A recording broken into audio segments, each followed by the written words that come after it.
You know, he was so courageous because, you know, we would go out, John Brown, myself, and Ernie, and his nose would be bleeding. He just put some cotton up to cover it up and never complained about anything. And he knew, I guess, he was going to die real soon. Ernie Davis lost his battle with leukemia on May 18th, 1963, at the age of 23. I just couldn't believe when I heard that he had passed, because I guess we always thought that no matter whatever happened, he'd beat it.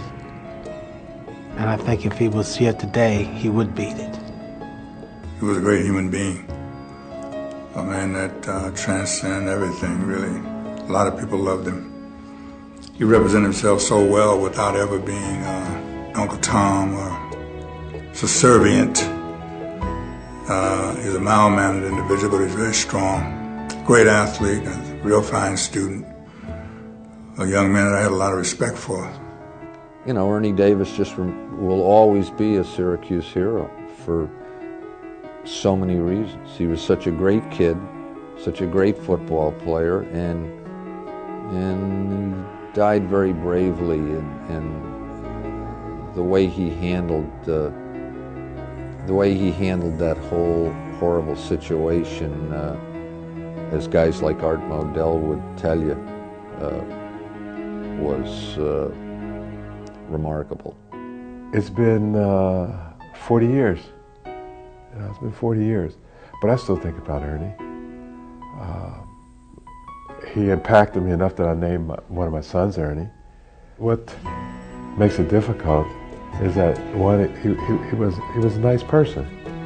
He was a great athlete. People loved him, and the only way I could justify that was that people are put here for a purpose, and once they accomplish their purpose, then it's time for them to leave. And his purpose was meeting people and getting people together and making this great achievement, and of course making it easier for other black athletes to come to Syracuse.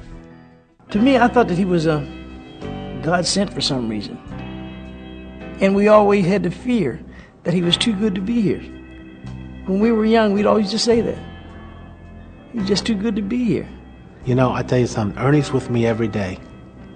Whenever I ride down the street, I think of Ernie every day of my life. Whenever I see 44, I say hi to Ernie. If I don't see 44, if I see a 7, a 3, and a 4, I take and subtract the 3 from the 7 and get 44. So I'm with Ernie all the time. When they carried the casket outside to go to the cemetery, there were over 10,000 people outside the church. And boy, if that doesn't tell you what kind of a kid he was, nothing will.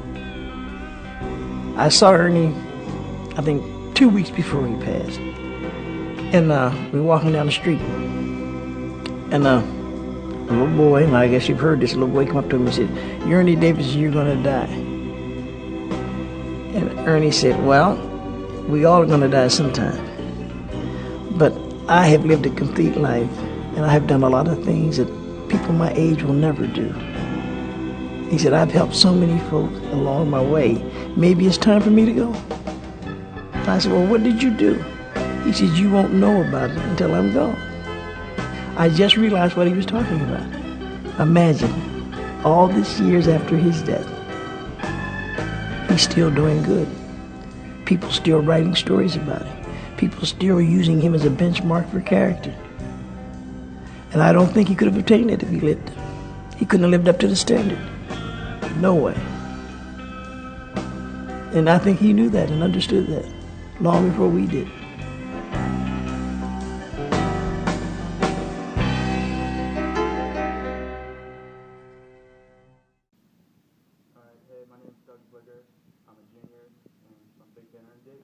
Okay, thanks, Doug. So tell me a little bit about Ernie Davis. What do you know about Ernie Davis, and what kind of impact has he had on your life? Well, he was the Heisman Trophy winner for Q's, number 44, in the 1960s. I saw the movie about him. It was just really inspirational. He's an inspiration for everyone, just athletes everywhere. And he came to Q's, and it's just he's had just a strong impact, like on campus and everything. I mean, it's like it's about 55 years after he's been here, and everyone still talks about Ernie.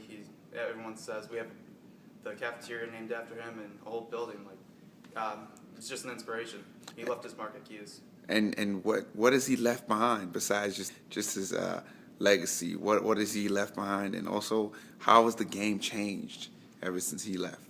Well, he's left his print on the game. I mean, yeah, and so he's left his impact just because I feel like if you're a Q's athlete, you want to be like Ernie Davis, just that caliber of a player.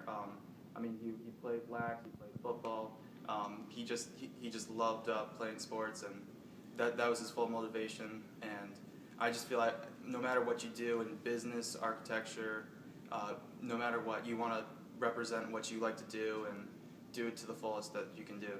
And you know, as a Syracuse University student, and how would you convey and tell people about Ernie Davis if you're outside Syracuse, and you know, because I'm pretty sure a lot of people don't know about Ernie Davis as much as we do. I mean, I definitely, if I have time, I'd make sure that they watch the movie. Yeah. That movie was great. I'd also show them that statue that we have. It's just earlier today. Okay. But I just say, if you don't know what football is, look up him and start there. All right. Thanks a lot, Doug. All right.